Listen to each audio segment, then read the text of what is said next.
ನಾವೇನಪ್ಪ ಅಂತಂದರೆ ಮರಿಗಳನ್ನ ಬಾಕ್ಸ್ಗೆ ಹಾಕ್ಕೊಡಲ್ಲ. ಅಂದರೆ ಇದೊಂದು ಚರ್ಚೆ ಆಗ್ತಿದೆ ಅಂತಂದರೆ ಇವಾಗ ತುಂಬ ಜನ ಕೇಳ್ತಿರೋದು ಹೆಂಗಪ್ಪ ಅಂತಂದರೆ, ಬ್ರೋ ಈಗ ನೀವು ಮರಿಗಳನ್ನ ಬಾಕ್ಸ್ಗೆ ಹಾಕ್ಕೊಡಲ್ಲ, ಟೊಮೊಟೊ ಟ್ರೈ ತರಬೇಕು ಮತ್ತು ಈ ಥರ ಟ್ರೈಗಳನ್ನ ನೀವೇ ಕೊಡ್ತೀರಾ ನಾವೇ ತರಬೇಕಾ?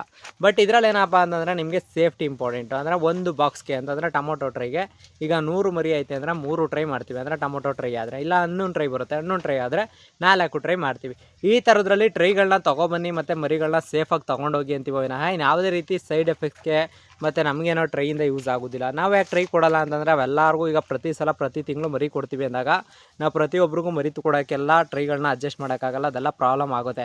ಅದಕ್ಕೋಸ್ಕರ ನಿಮ್ಗೆ ಹೇಳೋದು ಅಷ್ಟೇ. ಅಂತಂದರೆ ಮರಿಗಳನ್ನ ಬರೋಕ್ಕೂ ಮುಂಚೆನೇ ಈ ಥರ ಟ್ರೈಗಳು ತೊಗೊಬನ್ನಿ. ಟ್ರೈಗೆ ಹಾಕ್ಕೊಡೋದು ಯಾಕಪ್ಪ ಅಂತಂದರೆ ಸುತ್ತ ಉಸಿರಾಡುತ್ತೆ ಮತ್ತು ಸೇಫ್ಟಿ ಇರುತ್ತೆ. ಮತ್ತು ನೀವು ಎಲ್ಲಿಂದ ಎಲ್ಲಿವರೆಗಾದರೂ ಟ್ರಾವೆಲ್ ಮಾಡಿದ್ರು ಏನು ಗಾಳಿ ಆಡ್ತಾ ಇರುತ್ತೆ ಮತ್ತು ಚೆನ್ನಾಗಿರುತ್ತೆ. ಈಗ ಡಬ್ಬಗಳು ತಂತು ಅಂದರೆ ನೀವು ಸುತ್ತ ಹೋಲ್ ಮಾಡಿದ್ರು ಕೂಡ 5-10 ಮರಿ ಹೋಯ್ತು ಅಂದಾಗ ನೀವೇನು ಮಾಡ್ತೀರಾ, ಬ್ರದರ್ ಮರಿ ಚೆನ್ನಾಗಿ ಬರ್ತಿಲ್ಲ ಮತ್ತು ಮರಿಗಳು ಚೆನ್ನಾಗಿ ಉಳಿತಿಲ್ಲ ಮತ್ತು ಮರಿಗಳದ್ದು ಪ್ರಾಬ್ಲಮ್ ಆಯಿತು ಬ್ರದರ್ ಅಂತ ಹೇಳ್ತೀರಾ. ಅದಕ್ಕೋಸ್ಕರ ಹೇಳ್ತಾ ಇರೋದು ಅಷ್ಟೇ, ಟ್ರೈಗಳನ್ನ ತೊಗೊಬಂದರೆ ತುಂಬ ಸೇಫು ಫ್ರೆಂಡ್ಸ್. ಅದಕ್ಕೆ ನಿಮ್ಗೆ ಹೇಳ್ತಾ ಇರೋದು, ನೀವು ಮರಿಗಳನ್ನ ತೊಗೊಂಡೋಗೋರು ಪ್ರತಿಯೊಬ್ಬರು ಈ ಥರ ಟ್ರೈಗಳಲ್ಲಿ ತೊಗೊಂಡೋಗಿ ಬನ್ನಿ, ಸ್ಪಾಟ್ಗೆ ವಿಸಿಟ್ ಮಾಡಿ ತೊಗೊಂಡೋಗಿ ಫ್ರೆಂಡ್ಸ್.